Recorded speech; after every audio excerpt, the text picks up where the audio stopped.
Bonjour à tous. Bonjour. Bienvenue sur le jump seat. Ouais, sur le divan. Sur le canap seat. Regardez ce qui se passe dans ce studio magnifiquement décoré par Martin. Il y a des toiles d'araignée.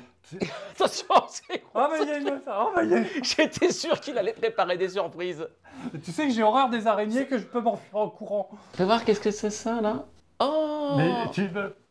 Alors, Regardez. c'était quoi Je vous assure qu'on n'a rien préparé. Ce studio est dingue, il se passe plein de choses. Mais moi, je pense qu'il est hanté, le studio. On a des preuves. Pourquoi on oui. travaillerait, alors? Ah ouais, ouais. C'est vrai que... Que nous qui bosse. Il y a une bestiole. T'as peur Qu'est-ce des qui c'est? T'as peur des araignées ou pas? Je vois...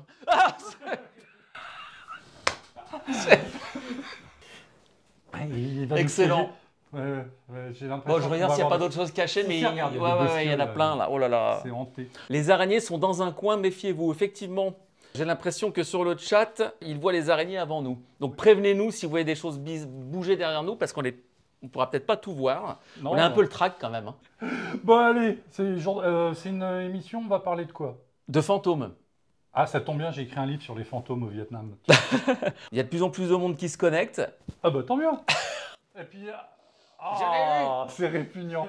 Excusez-moi, non, on va interrompre l'émission, là, c'était franchement... Non, mais... Non mais, C'est faut que vous ignoble. sachiez quand même, ce qui est trop marrant, c'est que... T'as peur des araignées?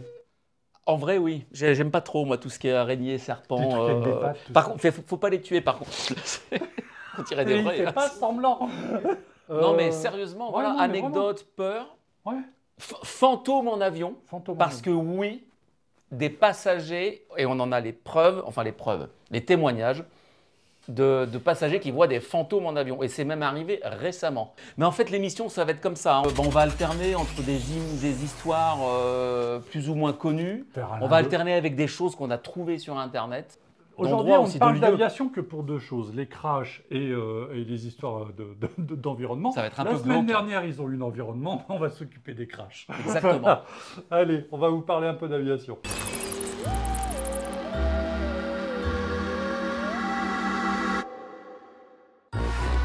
Aux États-Unis, vol FedEx, un employé de FedEx, c'était pas un navigant, mais qui allait se faire licencier, qui a visité, enfin, comme il en avait le droit, il était invité à faire le vol sur Jumpseat parce qu'il rentrait chez lui, je crois. Il était venu avec une hache.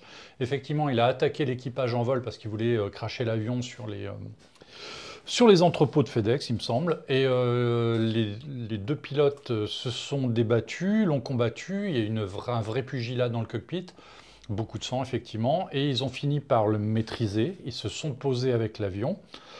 Les pompiers sont intervenus. Eux-mêmes avaient été grièvement blessés. Le pilote a posé l'avion. Il était à la limite de plus rien voir. Enfin, c'est une histoire qui est absolument terrible.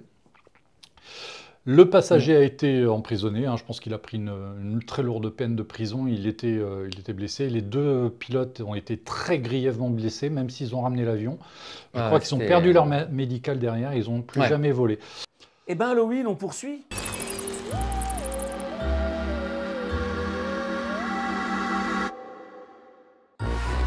La plus célèbre d'entre elles, on va vous la raconter un petit peu en détail, parce qu'elle est quand même assez extraordinaire. C'est l'histoire du vol Eastern 401, 29 décembre 1972. En gros, l'avion, c'est un Lockheed TriStar, donc c'est un gros porteur. Il était flambant neuf, c'est un avion qui avait moins de 500 heures de vol, il venait de rentrer au sein de la compagnie Eastern Airlines. Et ce soir-là, il devait faire un vol entre New York et Miami. L'avion n'était pas plein, parce qu'un TriStar, tu peux mettre jusqu'à 400 personnes à bord. Là, ils étaient exactement 176 en comprenant, y compris l'équipage. Et donc l'avion décolle de New York, tout va bien, la croisière se passe bien. Et en finale, à l'approche finale de Miami, ils arrivent dans le circuit de l'aérodrome. Et là, à 2000 pieds, ils sortent le train d'atterrissage. Ils sont trois à bord, il y a commandant de bord, 600 mètres hein, pour ceux qui... copilote, mécanicien navigant. Si on cumule les heures de vol des trois navigants qui étaient à l'avant de l'avion, il y en avait pour plus de 50 000 heures de vol. Donc on peut dire un équipage qui était extrêmement expérimenté. Par contre, c'est des gens qui, comme l'avion venait de rentrer en service chez Eastern, connaissaient pas trop l'avion. Ils avaient, je crois, le commandant de bord devait avoir 985 heures de vol seulement sur le TriStar. Donc bon, voilà, l'avion était assez neuf. Et au moment où ils sortent le train, il y a trois voyants verts. Eh bien, il n'y a que deux lumières vertes qui se sont allumées. Et là, panique à bord. Il y a une roue qui est coincée. Alors, bah voilà, la question se posait, c'est, il y a deux possibilités. Soit effectivement la roue est sortie et pas verrouillée, soit la loupiote, elle est cramée.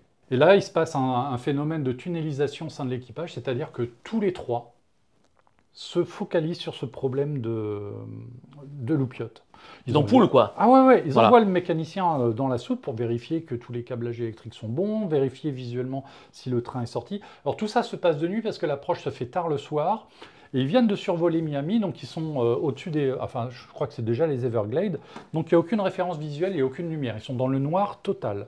Ils sont à 2000 pieds, dans le noir, et ils sont en train de se focaliser sur cette loupiote. Et puis à un moment, tu as le commandant de bord qui va parler au mécanicien et qui donc se tourne un peu comme ça, et en se tournant, il touche le manche à balai. À ce moment-là, ils étaient en pilote automatique avec maintien d'altitude, et comme le manche bouge un tout petit peu, le pilote automatique comprend que c'est un ordre à mettre un taux de descente faible. L'avion commence à descendre. Et l'équipage continue à discuter, à dire, bah oui, c'est ça, faudrait démonter ici, va voir derrière. Et ils s'en rendent pas compte, hein. Ils Il s'est pas rendu que compte l'avion quand descend. ouais. Et il y a juste eu une alarme de proximité du sol à 60 pieds, je crois. Et là, c'était trop tard. Et l'avion, il arrive à... Alors, il n'était pas très très rapide, il était à 200, 250 nœuds. Ils ont touché le sol dans une zone assez marécageuse. L'avion s'est éparpillé, a pris feu. Et sur les 175 personnes à bord, il y a eu 101 tués. Là, il y a eu un truc. Alors, au plan de la sécurité des vols, c'est un crash qui a été très sensible. C'est le premier d'un gros porteur. Si l'avion avait été plein, ça aurait été une catastrophe totale. Et puis surtout, à la lecture des boîtes noires, on s'est aperçu que l'équipage avait fait ce qu'il ne faut pas faire, c'est-à-dire qu'il y en a un qui doit piloter, l'autre qui doit gérer la radio, et le troisième, il gère le problème. Ils se sont mis à trois pour gérer une bêtise, et ils ont planté l'avion. Mais alors là où l'histoire devient vraiment très bizarre, c'est que dans les années qui ont suivi, à bord des TriStar d'Eastern, il y a des équipages ou des passagers qui ont dit « on a vu un fantôme ». Et le fantôme, c'était pas n'importe quel fantôme, c'était le fantôme du commandant de bord de l'avion du vol Eastern 401. Comme l'avion s'est écrasé mais qu'il restait des bouts, Eastern a récupéré des pièces encore avionnables de l'avion qui était tombé à Miami, et les ont réutilisés sur d'autres avions. Donc l'esprit de l'équipage qui est mort dans le crash, forcément, est présent parce qu'il y a encore des pièces de l'avion, etc. Alors là, imagine les gens de la communication d'Eastern à l'époque, quand on leur dit « vos avions sont hantés, c'est parce que vous avez récupéré des pièces d'un avion crashé », que, bon, scandale absolu. Et en fait, l'enquête, et Eastern a essayé de le prouver, c'est qu'en fait, il n'y a vraiment jamais eu aucune pièce de l'avion craché qui a été réutilisé sur un TriStar d'Eastern. Les apparitions en fantôme d'un des membres de l'équipage, il n'y a aucune explication. De toute façon, sur ce genre d'apparition, il y a rarement d'explication. Mais en tout cas, pendant très longtemps, les TriStar d'Eastern ont été considérés comme des avions hantés. Et il y a beaucoup de gens qui ont vu des apparitions. Voilà, ça fait partie des histoires de fantômes qui existent. Alors l'histoire à la base, elle est dramatique. Bon, sa conclusion un peu plus légère, parce que bon, les fantômes, on n'y croit pas. Mais en tout cas, voilà, sacrée histoire.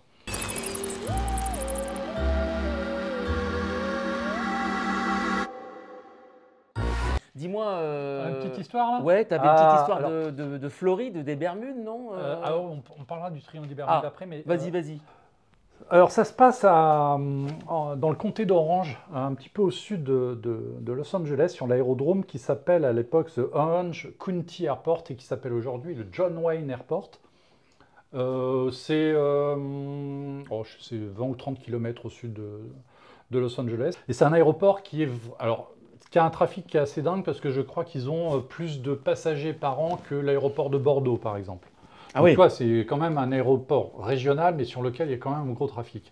Il y a deux pistes. Il y a une piste longue pour les Boeing 737 et les jets d'affaires. Il y a une piste courte pour les avions légers. Et là, ça se passe... Alors, la date précise de l'événement, elle est importante parce que ça se passe le 13 juin 1993. Alors, comme cet aéroport est au milieu d'une ville très dense, les problèmes de bruit sont très délicats, et le tour de piste de l'aérodrome est très particulier aussi à cause de ça.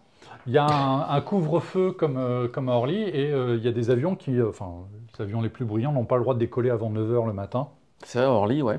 Et il y a des micros un peu partout pour enregistrer le bruit. Puis si tu as un contrevenant, il se prend une amende. Et là, ce 13 juin 1993, à juste 10 minutes avant la fin du couvre-feu, il y a un petit avion qui décolle, un petit monomoteur genre raceur, tout rouge, et il décolle et il fait un potin, parce que c'est échappement libre, hein, c'est la mobilette du voisin, tu vois, il fait un potin, il fait 2-3 tours de piste, il fait un petit peu de voltige, et il est enregistré par les micros à plus de 100 décibels, alors que normalement la norme, ça ne doit pas être plus de 90, un truc comme ça. Donc, et il y a plusieurs témoins qui voient l'avion voler, et puis c'est un petit avion de course, tout rouge, avec un 21 noir sur la dérive.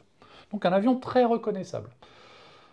Et l'avion se pose, bon, bref. Et l'AFA ou les autorités aéroportuaires ont conscience de l'événement, font une enquête, déterminent que l'avion qui a volé ce jour-là, en fonction de la description et de ce qu'on a vu, était un petit racer immatriculé N21X, donc un petit avion de course de 100 chevaux, et qui appartient à un dénommé Dake Slayton.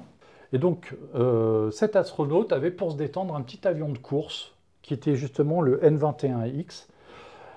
Et donc, ils envoient un courrier chez l'ancien astronaute, qui était à l'époque à la retraite, et ils ont reçu un courrier hallucinant de sa femme, qui leur a dit, c'est simple, le 13 juin 1993, à 7h57, ça ne pouvait pas être mon mari, parce que mon mari est décédé 5h30 plus tôt. Et encore plus intriguant, c'est que l'avion, le N21X, que tout le monde a vu voler ce jour-là, en fait, il était dans un musée depuis plusieurs années à ce moment-là. Donc double coïncidence, le pilote était mort quelques heures plus tôt. Et l'avion dans un musée. Et l'avion était dans un musée. Et plusieurs personnes l'ont vu voler. Plusieurs personnes l'ont vu voler. Il y a même eu un courrier officiel émis par les autorités aéroportuaires. Et ce courrier a été exposé un temps à côté de l'avion en question, dans le musée où il était au Nevada. Et effectivement, cette date importante du 13 juin 1993, il ne pouvait pas avoir volé. Alors, est-ce que les gens étaient victimes d'une hallucination collective ou est-ce que c'était vraiment un fantôme, puisque comme le pilote venait de mourir, enfin, tu imagines tout ce qu'on peut broder comme histoire autour de cette anecdote. Je la trouve extraordinaire. Moi. L'avion, je vous le mets, je vous le partage si vous voulez le voir. Hein. Merci à Thierry qui nous a envoyé cet article. Ah ouais, vraiment, c'est une histoire, je la connaissais pas. Franchement, je me suis régalé. C'est vraiment fabuleux. C'est un truc, ouais, c'est vraiment super. Parmi les grands mystères de l'aéro, alors il y en a un moi qui me travaille. On en entend beaucoup moins parler, c'est l'histoire du triangle des Bermudes. Ça te rappelle quelque chose ou pas?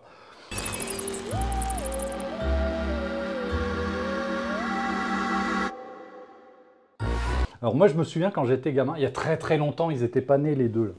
Il y avait un bouquin qui était sorti, Mystère du triangle des Bermudes. En fait, on n'en avait jamais entendu parler du triangle des Bermudes. C'était un truc, je pense qu'enfin, on va y revenir. Il y a un bouquin qui était sorti qui faisait le listing de tous les bateaux, tous les avions qui avaient disparu dans ce coin-là. L'anecdote célèbre des 5 Avengers qui, en 1945, faisaient un vol d'entraînement autour de Fort Lauderdale.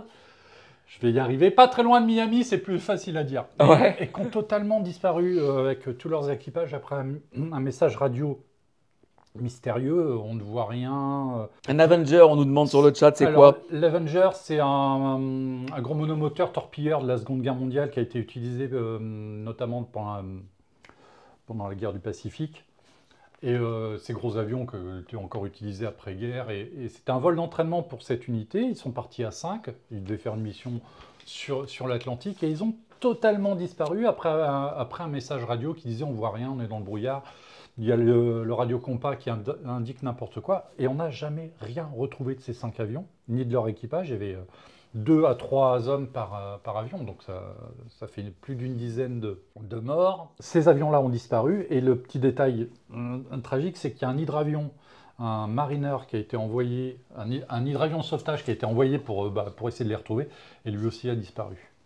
Bon, alors, le triangle des Bermudes, vous y croyez Voilà. ou pas? Il y a dans ce bouquin qui est sorti dans les années 70, qui a eu énormément de succès, plein d'histoires, alors des bateaux qui disparaissaient, des avions. Et effectivement, j'ai regardé encore, il n'y a pas très longtemps, ne serait-ce que la fiche Wikipédia sur le mystère des triangles des Bermudes. Il liste un grand nombre d'avions qui ont disparu dans le coin. C'est beaucoup d'avions légers, donc c'est normal qu'il y ait des disparitions. Je ne vois pas de caractère très surnaturel à un certain nombre de ces disparitions, parce que malheureusement, des accidents en mer, ça peut arriver. Il y a un certain nombre d'avions qui ont été perdus entre Cannes et la Corse, par exemple, alors qu'il n'y a pas des destinations, enfin, c'est pas un train de vol très long. Donc, voilà, tout ça. Bon, bref, je suis assez dubitatif sur cette histoire de triangle des Bermudes qui a un petit peu disparu. Et on Elle a entend moins fasciné, en parler, tout mais cas. Hein. en tout cas, dans les années 70, c'était un phénomène très tendu. Et en fait, c'est simplement une histoire de bouquin, quoi. C'est un bouquin qui a bien marché, qui a vendu pas mal de papiers. D'autres auteurs s'en sont emparés, mais la mode s'est un petit peu Essoufflé. ouais.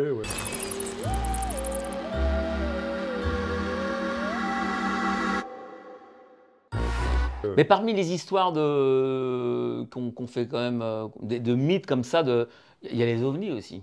Moi, j'ai eu la chance d'interviewer Jacques Rine, et le pilote bien connu de Warbird qui a volé pour la patrouille de France, qui est célèbre pour ses grandes moustaches. Lui a vu, quand il était pilote de Mirage 3, en vol, un phénomène inexpliqué des aéronefs très lumineux, qui avaient des mouvements très rapides, qui n'étaient pas ceux d'avions habituels. Donc il a reporté ce qu'il avait vu. Et bon. T'en as déjà vu les ovnis, toi? Moi non. Mais j'ai eu un autre témoignage, pareil, d'un pilote de chasse de cette période-là. C'est pas un rigolo, hein, c'est quelqu'un qui a fini général ensuite, donc c'est pas un affabulateur, je pense pas, et qui lui aussi a été témoin de phénomènes aéronautiques non identifiés, de choses de lumière qui bougeaient à des vitesses qui n'étaient pas celles d'aéronefs ou de ballons. Et là, on rentre vraiment et OVNI, c'est non identifié à la fin, et c'est réellement ça. Voilà. Était-ce un fantôme? Voilà. J'ai deux souvenirs qui me viennent à l'esprit, dont un que j'avais avant l'émission. Bon, j'ai rarement peur en avion parce que j'adore être en avion. Ah ouais. Enfin, l'un n'empêche pas l'autre. Mais alors, j'ai le souvenir d'un vol en 93. C'était un Paris-Orly-New York sur un vieux 747-100 d'une compagnie. C'était un peu une compagnie éphémère qui s'appelait Tower Air à l'époque. C'est une compagnie américaine, israélo-américaine, je crois, qui exploitait des vieux 747. Et l'avion avait du retard, il arrivait d'Athènes. Et je le vois se poser en lit, il n'avait pas les couleurs de la compagnie, il était tout blanc. Donc je pense qu'il était encore sous-loué, enfin bref. Parce qu'elle avait quand même une identification, c'est cette caméra maintenant, la compagnie. Bon, enfin bref, l'avion était dans un état à l'intérieur. On pouvait encore fumer à l'époque dans ces avions. Ah mon Dieu. Donc il y avait les fumeurs au fond, il y avait des choses qui se décollaient, les plateaux qui ne tenaient pas, les sièges étaient pourris. Et on s'est pris un trou d'air au-dessus de l'Atlantique, mais je peux vous dire, mais vraiment, vraiment impressionnant. Il y a eu même des blessés pendant ce trou d'air. On est arrivé à JFK, on a eu un comité d'accueil police, hein, à l'américaine, les radios, tout ça. Il y a eu je crois qu'une personne a même fait un malaise cardiaque. Ben, enfin, peu importe. Mais l'instant T, je peux vous dire, quand on est dans un 747 aussi pourri que ça, je m'en souviens encore. Pourtant, j'adore cet avion. C'était vraiment. J'ai eu peur. J'ai eu peur. On a chuté de je sais pas combien de mètres, mais ça m'a pas empêché à la fin d'aller voir le commandant pour aller faire une photo dans le cockpit. Et il a accepté. Je l'en remercie. Ça remonte à 93. Seconde petite peur qui me vient à l'esprit. Tu parlais de léger. Ouais. Alors moi, je fais de l'ULM quand j'ai le temps. Et quand je faisais mes tours de piste en formation à Meaux, donc j'étais lâché. Et ben, je me souviens, en finale, un avion m'a dépassé sur la gauche par le dessous pour aller se poser sur la même piste devant moi. Et là, je ne sais pas ce qui s'est passé. Enfin, comme quoi, en avion, on est vraiment… quand on pilote, faut garder pas perdre ses moyens. Piloter son crash, comme le dit Jack Ryan, je ne me suis pas crashé, je vous rassure. Mais ça m'a quand même fait bizarre de voir un avion me dépasser juste en dessous. Alors lui, je ne sais même pas s'il m'a vu. J'ai remis des gaz, hein, j'ai fait une remise de gaz et j'ai refait un tour. Mais j'ai quand même eu un petit peu peur. Bah voilà. Ouais, c'est pas des situations. C'est des situations, voilà. Bon, pas voilà. C'est vraiment pas des situations agréables, vraiment pas. Franck May nous demande à propos d'OVNI, d'histoire de fantômes, si on a des nouvelles du Baron Noir. Celui Non, qui recherche- le vrai pilote Baron Noir qui avait survolé Paris et qui avait récupéré ce surnom comme ça, je crois qu'il est décédé il y a quelques années.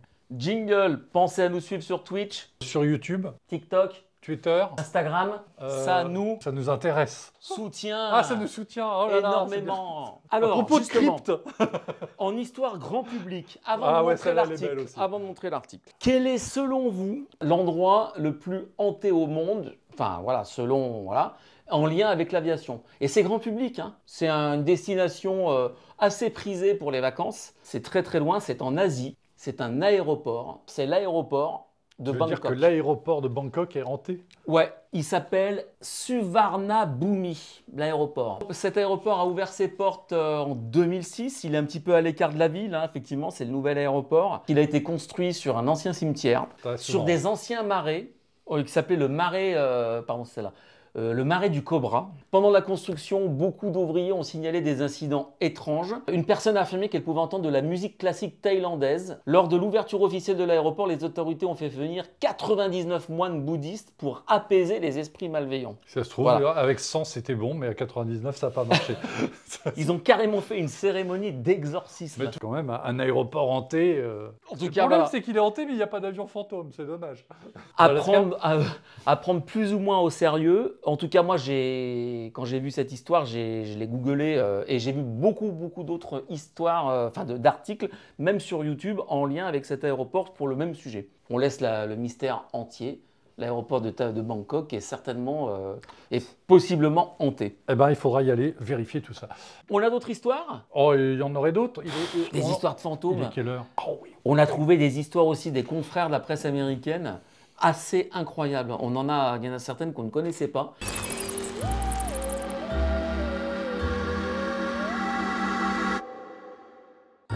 Voilà, tout le monde se rappelle du crash de Lockerbie. C'est pas vraiment un crash, c'est un attentat. Enfin, un attentat, voilà. Bon, 1988, Boeing 747 de la Paname. Alors, suite à cette... je commence, hein. Oh, vas-y. Suite à cet attentat, l'histoire dit que après ça, une mère de famille a demandé à sa fille qui était hôtesse de l'air de changer de métier, pour faire simple.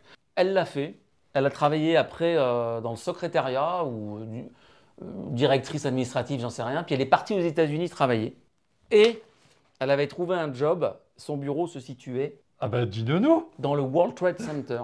Et elle travaillait le 11 septembre? Et elle travaillait le 11 septembre. Mon Dieu. Elle est classée numéro 6, cette histoire. Bah, Toi, elle t'a fasciné en tout cas. Pas moi aussi. moi, je l'avais noté, comme, ouais. voilà, après, je ne l'ai pas lu. Il y aurait de quoi écrire des livres. Bah, à propos de livres, on va approcher de la fin de l'émission. On a une petite page culture à faire ou pas? Ouais, j'ai ramené Hein? 2-3 trucs. Tadam! On a appris il y a quelques jours que... Ah, tu vois Mais oh C'est vraiment Spider-Man. Vraiment, Spider-Man. c'est horrible, cette émission.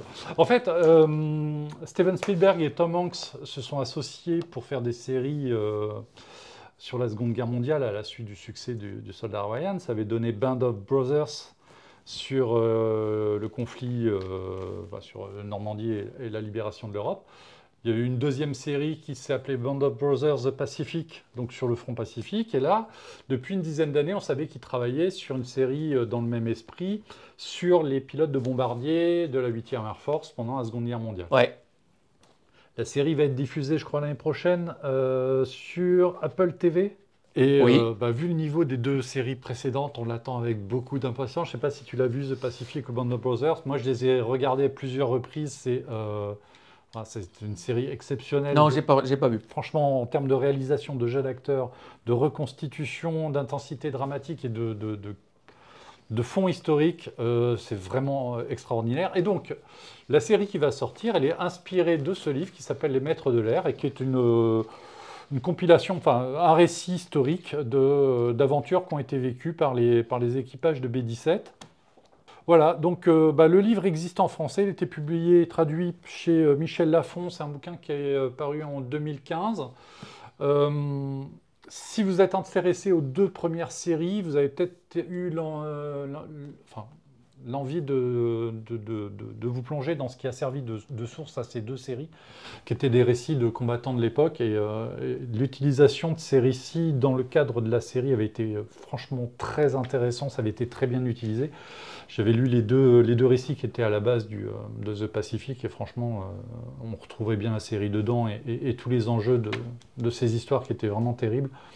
Si vous avez l'occasion, en attendant la série, de vous plonger dans l'histoire qui a servi d'inspiration à ce qu'on va voir sur les écrans. Il y a quelques images de tournage qui ont été publiées. Alors, il y a désormais plus qu'une seule B-17, c'est féminin en anglais, alors, une seule B-17 en état de vol en Europe. Elle a servi pour certaines séquences, mais ils ont des reconstitutions de fuselage, de cockpit, et globalement, les images qu'on a pu en voir étaient relativement convaincantes pour le moment. Et on a le bouquin ça. Et alors, j'ai reçu ça aussi. Alors, l'histoire cachée, alors on n'est pas dans des fantômes, hein, c'est l'histoire cachée, c'est l'histoire technologique. Livre publié par les éditions Casa, les éditions La Rivière dans la collection d'Ocavia, donc assez célèbre. Le livre est signé Michel Bénichou et Jacques Guillem. Michel Bénichou est l'ancien rédacteur en chef du magazine Le Fanat de l'aviation. Jacques Guillem était, malheureusement, puisqu'il est décédé en début d'année, un collectionneur de photos extraordinaires. Je crois que c'est une des plus belles collections de photos aéronautiques françaises. Et donc, dans ce livre, Michel Bénichou, et avec les illustrations de la photothèque de Jacques, reprennent l'histoire des évolutions technologiques des avions. C'est-à-dire que plutôt que de raconter l'histoire d'un avion ou l'histoire de l'aéronautique, il a pris un certain nombre de dossiers techniques et il démontre comment ça évolue au cours de l'histoire. Là, on a un chapitre sur les instruments de bord, donc comment on part d'appareils où il n'y avait aucun instrument jusqu'aux centrales inertielles, aujourd'hui les guidages par GPS, les moteurs, comment ils ont évolué, les commandes de vol, comment ils évoluent. On parle de la création du manche à balai par Robert Hainaut-Pelterie a été un moment décisif dans la création de l'aéronautique. Aujourd'hui, on a des commandes de vol électriques. Comment tout ça a évolué, comment ça, toutes ces évolutions technologiques qui sont aussi bien en moteur, commande de vol, navigation, qu'est-ce qu'il a d'autre là-dedans, sur l'aérodynamique, sur le pilote automatique, l'évolution du pilote automatique par exemple. Donc tous ces chapitres vont prendre chaque thématique et vont raconter comment ces points-là ont évolué tout au long de l'histoire de l'aéronautique. En tout cas, Jump Seat, on se retrouve. Alors, il y a des belles émissions à venir. Merci à tous de nous avoir suivis. On se retrouve très bientôt sur le Jump Seat, sur Twitch. Alors n'oubliez pas d'activer la petite cloche sur le compte Twitch pour être averti des prochaines émissions et pour nous suivre en direct. À bientôt.